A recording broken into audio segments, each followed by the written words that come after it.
ہم نے ذکر کیا تھا کہ نبی صلی اللہ علیہ وسلم اور مشرکین مکہ کے درمیان جنگ بدر سے پہلے جو تھے کچھ غزوات اور کچھ سرایہ ہوئے تھے۔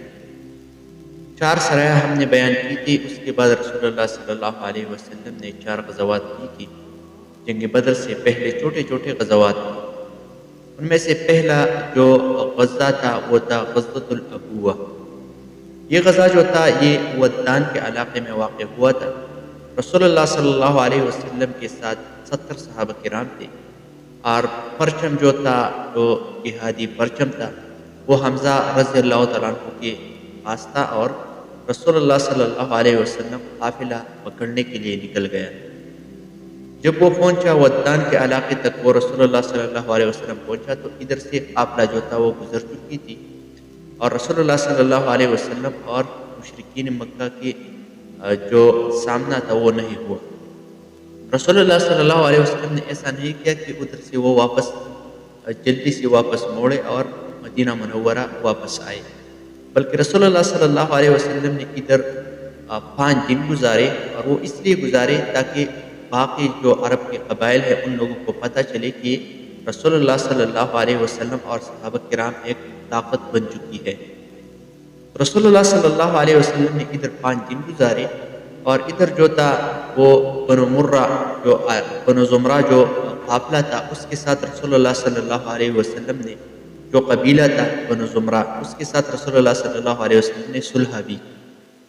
5 دن بعد رسول اللہ صلی اللہ علیہ وسلم واپس آ گیا، اور اس میں جو تھا وہ خاص کوئی جنگ واقع نہیں ہوا۔ دوسرا جو غزہ تھا وہ تھا غزوۃ القوات۔ یہ غزہ بھی رسول اللہ صلی اللہ علیہ وسلم اور مشرکین کے درمیان ہوا تھا۔ رسول اللہ صلی اللہ علیہ وسلم کے ساتھ 70 جو تھے وہ صحابہ کرام تھے، اور مشرکین کا جو تعداد تھا وہ 100 تھی۔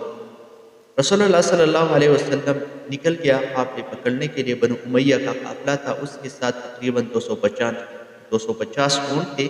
رسول اللہ صلی اللہ علیہ وسلم اس کے پکڑنے کے لیے نکلا، لیکن وہ قافلہ بھی گزر چکی تھی اور ان دونوں کا سامنا نہیں ہوا۔ رسول اللہ صلی اللہ علیہ وسلم نے واپس اختیار کیا، اور اس میں خاص جنگ وغیرہ بھی نہیں ہوا۔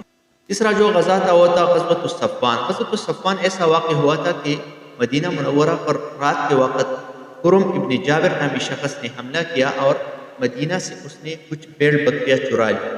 تو صحابہ کرام جو صبح کے وقت اس کو خبر ملی، اور ان لوگوں نے اس کی پیچھا کیا، لیکن یہ جو تھا اپنے علاقے تک وہ پہنچ گیا تھا۔ صحابہ کرام جو تھے اس کے پیچھے پیچھے گئے، اس کے علاقے تک پہنچے، لیکن وہ میدان میں نہیں آیا، اور صحابہ کرام نے اپنی بھیڑ بکریاں جو تھی اس سے واپس لے لی، اور وہ لوگ جو تھے وہ کہیں چھپ گئے تھے۔ اس میں بھی خاص جو تھا کوئی جنگ وغیرہ نہیں ہوا، اور صحابہ کرام نے واپس اختیار کیا اور اپنی بھیڑ بکریاں جو تھی وہ واپس مدینہ منورہ لے آئے۔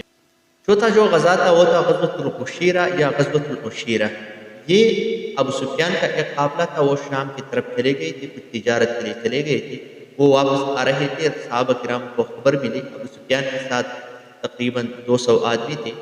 صحابہ کرام اور رسول اللہ صلی اللہ علیہ وسلم اس کے پکڑنے کے لیے نکلے، لیکن ابو سفیان نے بہت ہوشیاری سے کام لیا تھا، اور وہ ایک اور راستے سے جو تھا وہ نکل گیا تھا، اور اس میں بھی خاص جنگ وغیرہ نہیں ہوئی۔